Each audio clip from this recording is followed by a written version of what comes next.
Quiero darle la bienvenida hasta ahora en el estudio aquí en Guayaquil a Marco López. Ya les había comentado, él es delegado del presidente de la República ante la Junta Monetaria Financiera. Buenos días, gracias por estar con nosotros esta mañana. Ayer se realizó ya el primer debate y de 3 ponencias pues veíamos a 2 asambleístas pronunciarse sobre este proyecto de ley de defensa de la dolarización y calificarlo nuevamente de inconstitucional en algunos aspectos. Hoy se llevará a cabo un segundo debate. ¿Cómo ve usted ese panorama? Muchísimas gracias por la oportunidad. El tema de inconstitucionalidad ya tendrán su oportunidad. Existe el cuerpo colegiado correspondiente para determinar la constitucionalidad o no. En todo caso, la ley respeta los tres artículos básicos que siempre se discute. El 141, donde dice qué es la función judicial, cómo está conformada. Cuando se habla del Ejecutivo, no es el presidente de la República. Es el presidente, el vicepresidente, los ministros y todas aquellas instituciones que se formen para efectos de cumplir con los fines. Entonces, estas juntas son parte del Ejecutivo. Eso es lo que dice la ley, ¿verdad? ¿Para qué? Para instrumentar, para generar la política y la regulación, que es lo que dice también la Constitución, el 303. Y el Banco Central implementa esa política. Así que no tiene nada de inconstitucional. Pero ahí el punto que cuestionan es, dicen, ¿por qué tienen que haber 2 juntas? Una monetaria y la otra financiera, para tratar de lograr establecer este orden del que hablan a través de la propuesta. Y ese es el punto en el que ahora se están centrando, pese a haber pasado por un proceso donde escucharon a expertos en la materia, donde escucharon el gobierno mismo argumentando el porqué de estas medidas, aún sigue siendo ese un punto de debate.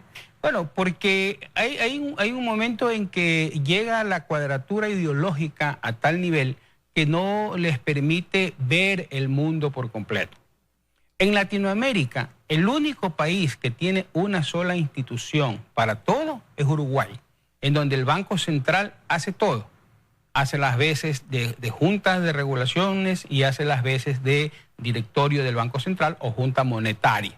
¿Okay? Antes, en el mismo Ecuador, había la Junta Monetaria, había el Consejo Nacional de Valores, ¿verdad? Y en su momento hubo el directorio del Banco Central.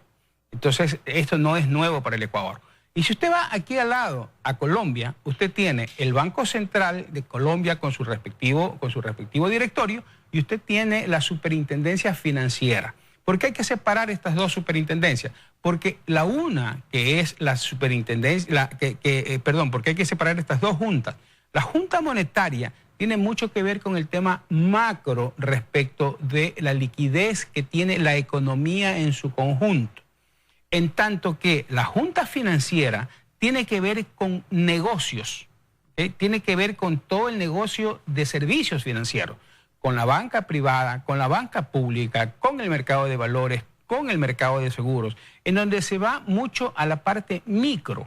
Inclusive hay que aprobar hasta los productos que se generan en ese sistema, el precio al que se ponen esos productos. Y cuando digo precio, pueden ser las comisiones, las tasas de interés. Hay que revisar esas cosas. Entonces, tiene este tema. Y por último, el generar estas dos cosas, lo que hace es dejar totalmente separada la política monetaria, y en el caso de Ecuador, fundamentalmente la administración de la Reserva Internacional, para que vuelva a tener la salud que tuvo hasta el 2008, 2009, en el que le comenzaron a meter la mano al Banco Central y lo comenzaron a descapitalizar y generar ese hueco que existe, que muchos de los economistas heterodoxos andan que lo niegan.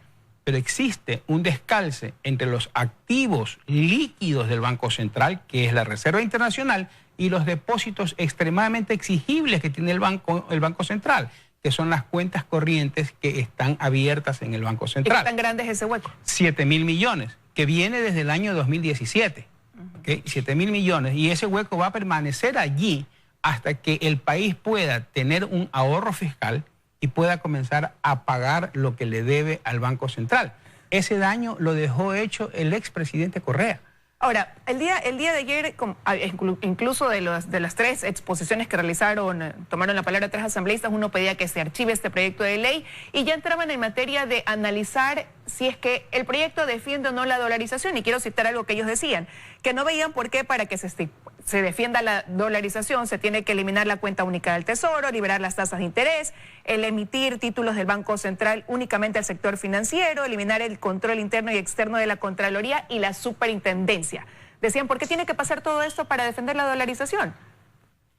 Mire, depende cómo quieren leer la ley. Yo escuchaba una de las intervenciones y realmente veo que no entendieron cómo funcionan las cosas. Dice, por un lado prohíben que el Estado emita títulos y que el central, no que emita títulos, que el central compre los títulos del Banco del Estado. Y por otro lado, en cambio, a la banca sí le ayudan emitiendo títulos del Banco Central. Absurdo. Cuando el Estado emite títulos y el Banco Central los compra, le quitan liquidez al Banco Central. Cuando el Banco Central emite títulos y la banca compra los títulos, le ingresa liquidez al Banco Central. Entonces están confundiendo un mecanismo de salida de liquidez con un mecanismo de entrada de liquidez. O sea, simplemente no lo entendieron. Dice que se elimina el control de la Contraloría General del Estado. Ahí está el control de la Contraloría General del Estado. Está perfectamente establecido en la misma ley. Están los dos incisos que en el artículo correspondiente que sí permite el tema. Entonces, simplemente hay una confusión. No entienden bien o no quieren entender bien el por qué. Lo cual puede resultar riesgoso. Ayer el ministro Pozo decía, en política nunca nada está dicho. No, él tiene la esperanza de que se puedan completar los votos, pero resaltaba, en política nada está dicho. Ahora, si eso no pasara, si no se completaran los 70 votos, hay un presidente electo que es partidario de proteger la dolarización y de blindar el Banco Central, pero eso pudiera pasar durante los 4 años que tiene de gobierno. De ahí en adelante, ¿qué pudiera ocurrir? Mire, es que no se aprueba la ley, estas reformas a la ley. Mire, si yo fuera presidente de la República, encantado gobierno con esa ley como está, ¿ok? Porque le permite muchas licencias. Hay algunos asambleístas que dicen, pero si ya reformamos el Código Orgánico en el año 18, en el 2018, y pusimos que no se puede comprar títulos al Estado. Sí, pero solo eso, que no se puede comprar títulos. El Banco Central no puede darle créditos ni directos ni indirectos. ¿Por qué? Porque ya a alguien se le ocurrirá decir, ¿sabes qué? Vamos creando una cuenta por cobrar al Estado en el Banco Central y por otro lado, dime que sí tengo plata en la cuenta única del Tesoro. Y eso no está prohibido en la ley. ¿Por qué? Porque dice no invertir. En cambio, el proyecto de ley sí dice que no le puede dar crédito ni directo ni indirectamente, ni tampoco puede poner en garantías los activos del Banco Central. Entonces, todo eso se tiene que cerrar. En el 2008 y hasta el 2009, que ya estuvo vigente la nueva Constitución, por cada dólar de depósito había $1 de reserva. Es decir, ese Banco Central con esa cobertura sí existía, esa dolarización con esa cobertura sí existía, hasta que le metieron la mano al Banco Central, lo descapitalizaron, usaron y abusaron del Banco Central, regalaron sus activos, pusieron a valor cero $1.200 millones con bonos 98 y 17, condonando con esos $1.200 millones a los banqueros que cerraron los bancos y que tanto hablan del feriado bancario. Les condonaron $1.200 millones en el gobierno de Correa. Entonces se descapitalizó el Banco Central, abrieron el hueco. Cuando ya se les acabó toda la plata para la fiesta que tenían, entonces comenzaron a emitir dólares en el Banco Central del Ecuador, emitir contablemente. $7.000 millones se emitieron contablemente. Entonces, eso es lo que no se quiere hacer.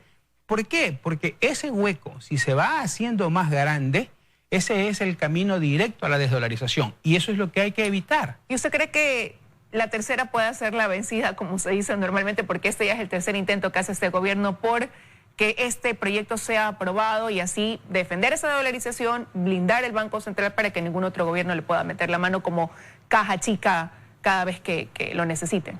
Yo guardo mucha esperanza que el razonamiento técnico esté sobre la ideología política y que lean la ley, que lean el proyecto de ley a la luz de los mejores destinos de un país, de los mejores destinos de este país que tiene una sola bandera, y que todos deberíamos ver a la luz de esa bandera, y que prime lo técnico sobre los intereses políticos. Esa es la esperanza que guardo, y creo que estamos haciendo todos los esfuerzos por tener un Ecuador en el que nuestros hijos, nuestros nietos puedan tener una oportunidad y no tengan que buscar otros países para mejor suerte, ¿no? Gracias, economista. Veremos qué pasa hoy en ese debate nuevamente cuando se retome la sesión de la Asamblea y se ponga otra vez sobre la palestra este proyecto de ley. Gracias por habernos acompañado. Muchísimas gracias. Con esto estamos despidiendo los desayunos de 24 horas, agradeciéndoles como siempre por su compañía. Ya vienen las noticias aquí en Teleamazonas. Que tengan un buen día.